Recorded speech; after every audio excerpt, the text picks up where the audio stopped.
Ang pamilyang malakas sa espiritual ay handa sa mga pagbabago sa buhay. Baka ikaw ay isang teenager na nagkakagusto na sa isang di kasekso. Ang gayong mga damdamin ay natural at bahagi ng paglaki.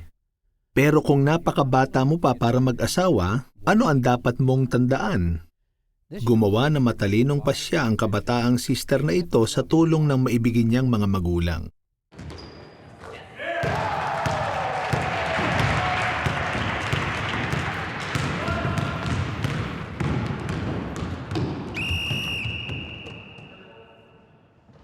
Sa'yo?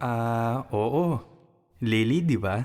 Oo, at ikaw si Sean? Oo, madalas kitang makita. Magaling kang mag-basketball. Thanks, ikaw rin naman. Pwede ba tayong lumabas minsan? Sige. Ako si Lily, at meron akong problema. Kalilipat lang ni Sean sa school namin. Alam kong hindi tama ang magkagusto sa hindi saksi. Kaya lang, saksi siya. Kalilipat lang din nila ng pamilya niya sa kongregasyon namin. At habang nakikita ko siya, mas lalo ko siyang nagugustuhan. Saan ko siya masusumpungan? Paroroon ako mismo sa kanyang takdang dako. Ihaharap ko sa kanya ang isang usaping ukol sa kanya.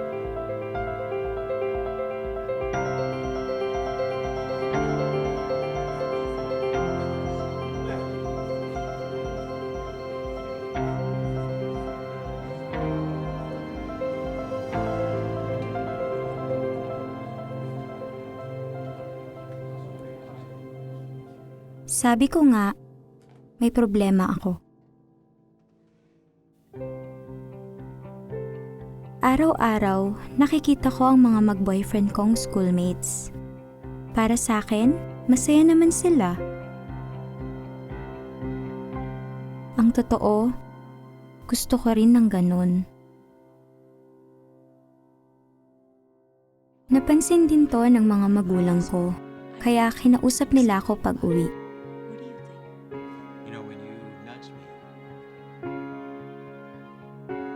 Magmula nun, di ko na naramdamang mag-isa ko. Kinabukasan, inaya ko ni Mommy na tulungan siya sa gawaing bahay. Pagkatapos, pumunta kami sa isang coffee shop. Tinanong niya kung kumusta na ako. Hindi ko agad sinabi sa kanya pero pinagaan niya ang loob ko. Sinabi ko sa kanya ang feelings ko para kay Sean, kahit alam kong magagalit siya. Pero hindi. Alam mo, natural lang yan, Lily. Naalala ko, may nagustuhan din ako ng ganyan pa lang ang edad ko. Talaga po? Oo naman. Ganyan tayo nilalang ni Jehovah, anak. At dahil nilalang niya tayo, alam niya kung ano ang magpapasaya sa atin. Gusto niyang maging masaya tayong lahat. At ganyan din ang gusto namin ng daddy mo para sa'yo. Hindi niya ako pinagalitan o kaya na may pinahiya. At higit sa lahat, hindi siya nainip na pakinggan ako. Hindi lang si Mommy ang lumapit sa akin.